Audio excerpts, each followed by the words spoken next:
was asked to start with maybe a snapshot of what would be happening tonight somewhere in our network of things. Tonight, well, I started to tell a story earlier at the back table, and it probably illustrates what would be going on. There's a little community called Bullman in the Northern Territory. And I had a pastor ring me up whose name I had heard, and so I had a vague idea it wasn't because he was a heretic, that he liked Jesus and God and the Bible and stuff. And he said, Duke, I want to go out to this community, and so can you give me a contact out there? And I said, yeah, all right. So I gave him the payphone number, but I knew that a Christian lived behind the payphone. Not under it or anything, like he's at a house, and so he rung them up himself, and he just went out there. Well, it would have been about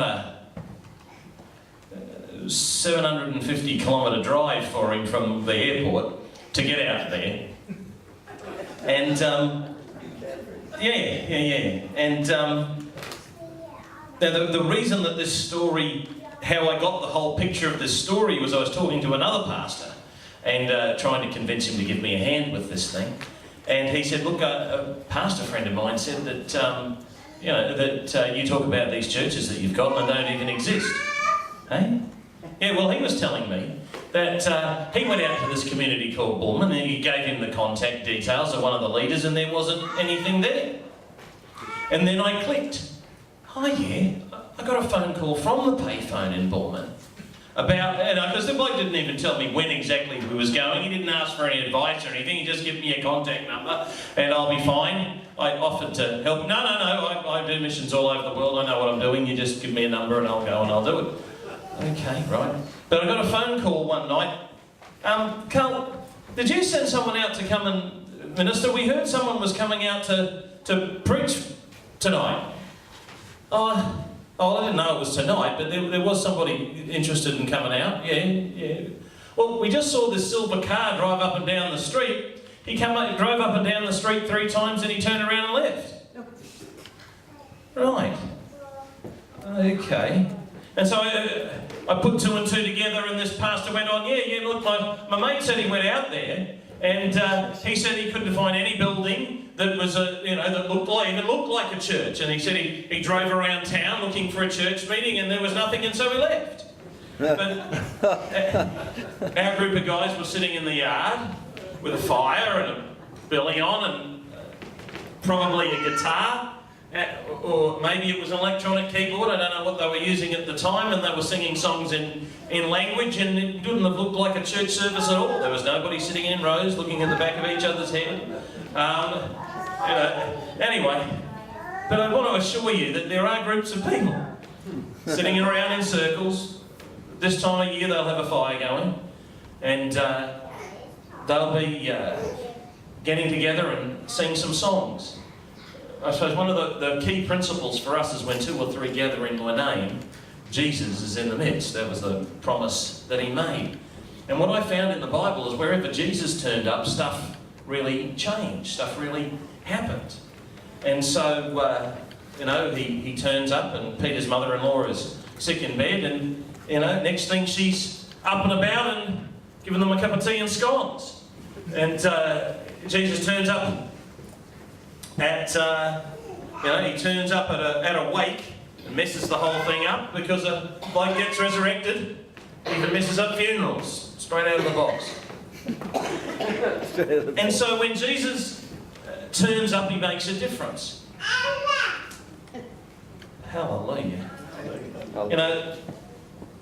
When I first... So I ended up doing this sort of a ministry because when I got... Someone shared the gospel with me. They actually shared with it from the come follow me and I will make you a fisher of men. Their advertising for being a Christian is that God can make you a world changer.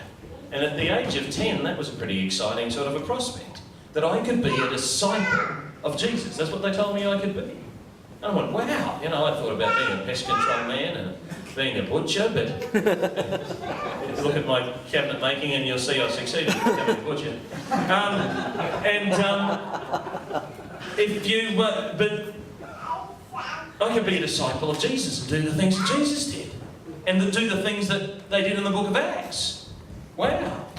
So that's what I signed up for, and that's what I expected I'd be doing. Well, my family pretty soon afterwards stopped going to church. They thought it was having a bad effect on me. And I was becoming a religious nut or something.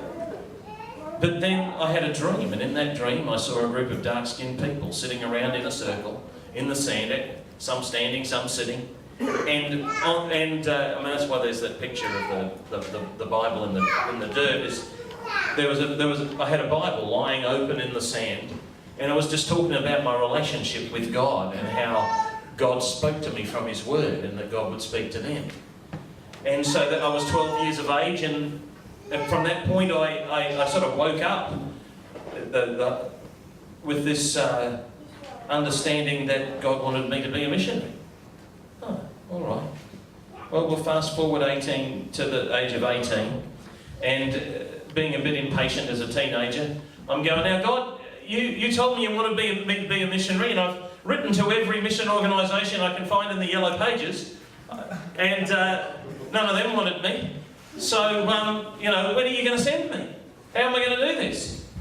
And I got an audible voice, if you don't leave now, you never will. Right. I actually thought that my adopted father was playing a trick on me. So I jumped up and I ran around one corner, looked for him, ran around the other corner, looked for him, because really, you know, like to have this voice say, if you don't leave now, you never will. It was reasonably impacting. And so I gave away my business and my car, and I was reasonably enterprising at the age of 18. And told the bloke that if you drive me half a fuel tank north, you can have my car and I'll pitch from there. Anyway, I ended up in Darwin, ended up with no money, sleeping on the streets under buildings with Aboriginal people. To be honest, I didn't even actually know it was Aboriginal people that I was going to, but I fast forward. They took me hunting, buffaloes and pigs in Arnhem Land, and we burst through some long grass, and there is one of the scenes that I'd seen in that dream that I'd had when I was 12. It was burned into my heart. I can't forget it. And so at that point, and because I was still wondering if maybe God wanted me to go to Africa or India or something, and I just went, oh, I don't have to leave. Go to Africa or India. I'm here. I better start now. So I started then.